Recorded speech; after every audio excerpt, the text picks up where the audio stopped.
अच्छा जी। अस्सलाम वालेकुम। पहले तो सबको उम्मीद है सब खैरियत से होंगे।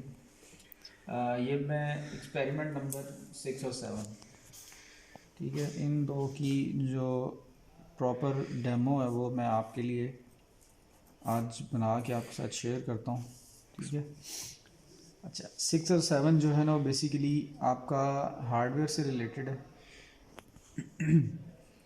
और ये क्लोज लूप सिस्टम हम इसमें बनाएंगे आज। क्लोज लूप सिस्टम उसको देखेंगे कि वो क्या होता है, किस तरह उसको ब्लॉक डायग्राम किस तरह होती है। ठीक है।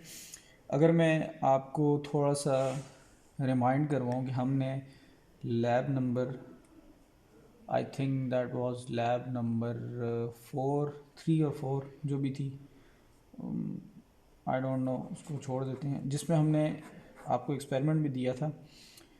5 वोल्ट सप्लाई किए थे डीसी मोटर को। ठीक है। और उसका ग्राफ प्लॉट किया था, आपको याद, आई थिंक मैंने आपको इस तरह का एक्सपेरिमेंट जो है वो मिड टर्म में भी दिया था। ठीक है। अच्छा, अब इसमें सवाल ये है कि दिस इज़ इनपुट, ये है 5 वोल्ट। अब 5 वोल्ट इनपुट के लिए जो आपको ग्राफ मिल रहा था ना, उसकी मैक्सिमम वैल्यू जो आप अटेंड कर रहे थे, जो हमने डिराइव किया था A/T/S+1, उसमें ये ए आपकी मैक्सिमम या फाइनल वैल्यू जहाँ पे ग्राफ बेसिकली सेटल होता है। ठीक है। तो ये ए मैक्सिमम जो थी वो 1.5 से लेके 1.76 तक स्टूडेंट्स की आ रही थी। 1.76, ठीक है, वोल्ट्स इतनी आ रही थी।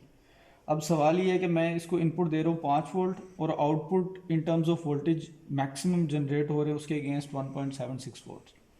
ठीक है। तो ये ओपन लूप सिस्टम था। मैं इसको, इस ओपन लूप को, दिस इज़ ओपन लूप, मैं इस ओपन लूप को क्लोज लूप में कन्वर्ट करना चाहता हूँ। ठीक है। क्लोज लूप में क्या होगा, जो मेरी इनपुट वोल्टेज है अब रेफरेंस बन जाएगी। जितनी मैं डिज़ायर्ड वोल्टेज रेफरेंस पे सेट करूँगा उतनी ही मुझे आउटपुट में मिलनी चाहिए। ठीक है। ग्राफिकली भी नज़र आएगा कि लेट्स सपोज हमारे पास ग्राफिकली अगर मैं आपको समझाऊँ कि मैंने कांस्टेंट 5 वोल्ट सप्लाई कर दी है एज ए रेफरेंस। ठीक है। तो आपका ग्राफ जो है वो इस तरह इसको मीट करेगा, इस रेफरेंस को। अगर मैं रेफरेंस थोड़ा सा नीचे कर देता हूँ तो आपका फिजिकल ग्राफ जो है वो भी रेफरेंस के साथ साथ नीचे आएगा, रेफरेंस को ट्रैक करेगा। इसको क्लोज लूप में कहते हैं ट्रैकिंग प्रॉब्लम, जो आज हम देखेंगे। ठीक है। तो उसके लिए सबसे ज़रूरी ये है कि वो हार्डवेयर क्या होगा, वो सर्किट डायग्राम क्या होगी, और वो क्लोज लूप में बेसिकली क्या बनेगा। तो मैं अगर आपको एक ब्लॉक डायग्राम बनाऊँ, जो आप आई थिंक स्टार्ट से अपनी क्लास में बनाते हुए आ रहे होंगे। ठीक है। आई थिंक हमने अपनी लैब में भी इसको बनाया था। ये आपके लैब मैनुअल में जो शेयर करूँगा उसमें भी आपको मिल जाएगी। ठीक है। और ये आप क्लास में भी, आपने क्लासिकल फीडबैक एग्जांपल इसको कहते हैं, ये फीडबैक आ जाएगा। ठीक है। और ये आउटपुट है। ये चीज़ जो है basically this is your controller, कोई भी कंट्रोलर हो सकता है। हमने एक लैब की थी, सॉफ्टवेयर में पीआईडी कंट्रोलर लगाया था। सिस्टम हमारे पास उस टाइम था मैथ स्प्रिंग सिस्टम। ठीक है। आज हमारे पास जो सिस्टम होगा दैट इज़ डीसी मोटर, जिसकी स्पीड जो हम कंट्रोल करेंगे, और मैं उसको अपनी मर्ज़ी से डिज़ायर्ड स्पीड पे चलाऊंगा। ठीक है। और वो डिज़ायर्ड ये है रेफरेंस। ठीक है। यहाँ पे हमारे पास रेफरेंस माइनस फीडबैक यानी आउटपुट, जो यहाँ पे एरर सिग्नल जनरेट होता है। ठीक है। एरर वो कंट्रोलर को फीड होता है। ठीक है। हम जो कंट्रोलर यूज़ करेंगे वो पीआईडी यूज़ करेंगे। ठीक है। तो पीआईडी कंट्रोलर होगा हार्डवेयर में, नॉट इज सॉफ्टवेयर। सॉफ्टवेयर में हमने उसका ब्लॉक यूज़ किया था सिमुलिंक में, उसी के इक्वलेंट हार्डवेयर में सर्किट की फॉर्म में आज आपको मैं दिखाऊंगा। ठीक है। तो सबसे पहले तो मैं आपको ये दिखा दूँ। ठीक है। ये सामने ब्लॉक डायग्राम बनी हुई है। ठीक है। आई थिंक मैं इसको अगर डिवाइड करके आपके सामने बना दूँ। ठीक है। तो हमारे पास एक रेफरेंस की पिन आ गई है। ठीक है। और उसके बाद शहरियार मुझे बताना सब्ट्रैक्टर के कनेक्टर्स के क्या क्या नंबर हैं। Subtractor sir J2 J2 J1 और J1। ठीक है। J2 के ऊपर क्या लिखा हुआ है, फीडबैक। फीडबैक J2 अच्छा जी। तो एक ये J2 है और J1 है। रेफरेंस J1 ठीक है। ये सब्ट्रैक्टर आ गया। Basically this is plus input, this is minus input J2।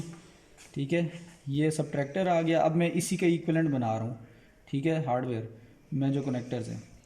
यहाँ से जो सिग्नल जनरेट होगा उसको मैं एरर कहूँगा, ठीक है। अब यहाँ पे एक कंट्रोलर लगा हुआ है PID,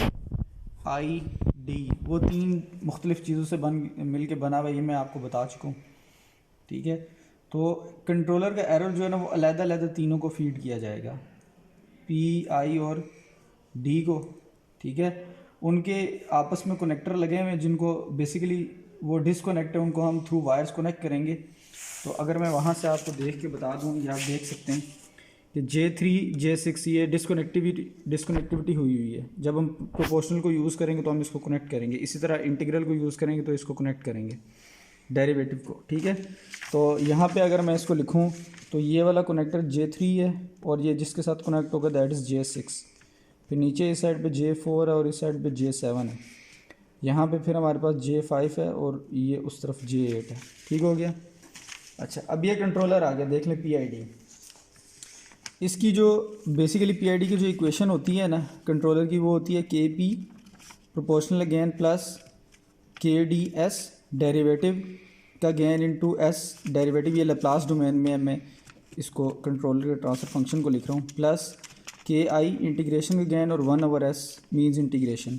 तो आप ये देखें, ये सारा रिज़ल्ट जो है ना ये KP यहाँ पे मिलेगा आपको आउटपुट पे, ठीक है। KD इंटू एस आपको यहाँ पे मिलेगा और KI ओवर S आपको यहाँ पे मिलेगा। इन तीनों को आपस में आपने ऐड करना है। इसका मतलब है हमें यहाँ पे एक एडर चाहिए, ठीक है। अब आप ये देख लें, ये एडर लगा हुआ है, 3 इसकी इनपुट्स हैं, ये देख लें, ठीक है।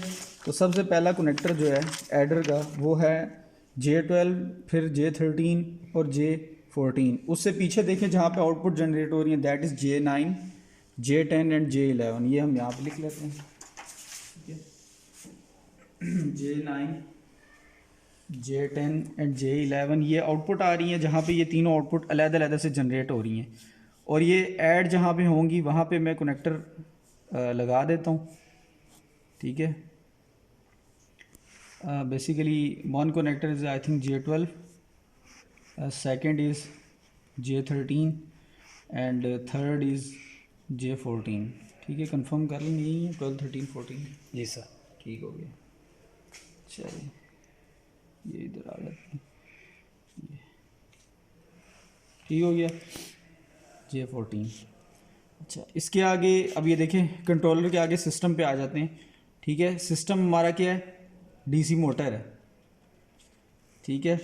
इसके आगे मैं आपको थोड़ा सा हार्डवेयर में बता दूं कि DC मोटर्स जब भी यूज़ होती हैं, कोई भी मोटर्स, तो मोस्टली उनके साथ मोटर ड्राइवर सर्किट यूज़ होता है, ठीक है, प्लस मोटर ड्राइवर, जो कि उसमें जो करंट की रिक्वायरमेंट्स होती हैं। मोटर ड्राइवर का क्या मकसद होता है, मोटर ड्राइवर का ये मकसद होता है कि मोटर को हैवी करंट चाहिए होता है, ठीक है। तो वो किसी ऐसे हार्डवेयर के साथ लगी हो जो उसको इतना हैवी करंट ना दे सके, तो उस लिमिटेशन को पूरा करने के लिए दरम्यान में एक मोटर ड्राइवर का सर्किट लगाया जाता है, जो कि मोटर को हैवी करंट एम्पलीफायर होता है, बेसिकली वो हैवी करंट प्रोवाइड करता है ताकि वो प्रॉपरली चल सके, ठीक है। अच्छा, तो यहाँ पे हमारे पास एक मोटर ड्राइवर का सर्किट है, ठीक है। अब थोड़ा आगे आ जाते हैं, ये देख लें, ये आउटपुट मोटर ड्राइवर को दिए ताकि वो उस करंट को एम्पलीफाई करके मोटर की करंट की रिक्वायरमेंट पूरी कर सके, ठीक है। तो आपको ये आउटपुट J12 J13 के आगे यहाँ पे 12 13 14 ऐड हो के, ठीक है, दिस वाज योर एडर, ठीक है, एडर। और एडर के आगे आपको मोटर ड्राइवर का सर्किट लगा और बेसिकली आपको J15 और J16 पे ये सिग्नल मिल रहा है, ठीक है। यहाँ पे इसको हम कंट्रोल इनपुट कहते हैं, कंट्रोल इनपुट वो हमें यहाँ पे मिलेगी J15 और 16 पे। इस J15 और 16 के आगे हमारी मोटर लगी हुई है, ठीक है। ये मैं बता देता हूँ मोटर, ठीक है। 17 और 18 मोटर के अपने टर्मिनल्स हैं, J17 J18, ठीक हो गया। अच्छा, इस मोटर की जो आउटपुट है वो आपको पता है कि इसके अंदर FVC का सर्किट लगा हुआ है, तो मैं मोटर प्लस FVC इसको लिख देता हूँ और आउटपुट हमें यहाँ पे मिल रही है J20 पे डायरेक्टली, ठीक है। अब ये देखें, ये J20 बनता है जहाँ पे आउटपुट है। अब देखें आउटपुट फीडबैक होकर कहाँ पे जा रही है, जहाँ पे आपकी बेसिकली फीडबैक वाली, ठीक है। यहाँ पे मैं अगर आपको दिखाऊँ, ये फीडबैक है J2, ठीक है। तो रेफरेंस हमारा आ जाता है प्लस वाली पिन पे, और ये फीडबैक यहाँ से J20 से आएगा, ठीक है। अब मैं कनेक्शन की बात करूँ, एक वायर लेंगे हम, उसको कनेक्ट करके हम लेके आएंगे यहाँ पे, ठीक है, J2 पे। ठीक हो गया। तो ये कंप्लीट कनेक्शंस हैं। ये मैं इंशाल्लाह आपको साथ साथ ये सामने रख देता हूँ पेज, ठीक है, आपको ये साथ साथ बताते रहेंगे। ठीक हो गया। अब होगा क्या, होगा ये कि यहाँ से मैं रेफरेंस चेंज करूँगा 0 से लेके आई थिंक 2.5 वोल्ट तक। जितने मेरी रेफरेंस की वैल्यू होगी ग्राफिकली नज़र आएगा, रेफरेंस स्ट्रेट लाइन के साथ नज़र आ रहा होगा। वोल्टेज भी मैं आपको एग्जैक्टली बताऊंगा कि रेफरेंस के कितने वोल्टेजेस हैं, ठीक है। वही रेफरेंस के वोल्टेजेस हमारी आउटपुट मोटर ट्रैक करके हमें देगी। अगर मैं रेफरेंस 1 वोल्ट दूं तो मोटर 1 वोल्ट पे चलेगी, ठीक है। अगर मैं रेफरेंस 2 वोल्ट दूं, ठीक है, तो यहाँ पे मोटर जो चल रही है ग्राफिकली, यानी वो एक होती है desired value, that is 2 volt, assuming 2 volt. तो करंट वैल्यू भी जो मोटर की है ना, वो उस 2 वोल्ट को ट्रैक करेगी। आपको मैं ऑसिलोस्कोप पे ग्राफिकली दिखाऊंगा कि वो किस तरह उस चीज़ को ट्रैक कर रही है, ठीक है। तो बिस्मिल्लाह करते हैं कनेक्शंस की तरफ। हमने यही ब्लॉक डायग्राम जो सर्किट की फॉर्म में बनी हुई है इसको स्टार्ट करते हैं, ठीक है। तो सबसे पहले हम चलते हैं कि रेफरेंस किस तरह प्रोवाइड किया जाएगा, ठीक है। तो DMM हम एक ले लेते हैं, ये पड़ा है, ठीक है। आपको मैं अगर बता दूं कि इस सर्किट में, ठीक है, this is reference pin, this is ground, ठीक है। आई थिंक आप लोगों को इतना तो पता होगा, ये ग्राउंड है, इसको थोड़ा सा, ठीक है, ये ग्राउंड है, और ये DMM को मैंने वोल्टेज पे रख दिया है, ठीक है। अब ये देखें यहाँ पे हमारे पास एक स्विच है। अब इसमें इंटरनल जो सिग्नल यहाँ से 0 से 5 वोल्ट का जो रेफरेंस है 0 से 5 वोल्ट तक, यानी मैं मोटर को अपनी मर्ज़ी से किसी भी वोल्टेज पे ऑपरेट कर सकता हूँ। उसके लिए मेरे पास ये वेरिएबल रजिस्टर है, ठीक है। अब अगर आप यहाँ पे वोल्टेज देखें, मैं इसको थोड़ा वेरी करता हूँ, ठीक है, ये 0 की तरफ जा रहा है, ठीक है। ये इस नॉब से और इस नॉब को थोड़ा क्लॉक वाइज मूव करता हूँ मैं, तो ये मेरा 4.5 आई थिंक 4.95 वोल्ट तक जाएगा, ठीक है, ये 5 वोल्ट तक। अब इसमें ये अगर मुझे वेरिएबल रजिस्टर यूज़ करना है सर्किट में, तो मैं स्विच को वेरिएबल रजिस्टर ऊपर वाली साइड पे रखूँगा, ठीक है।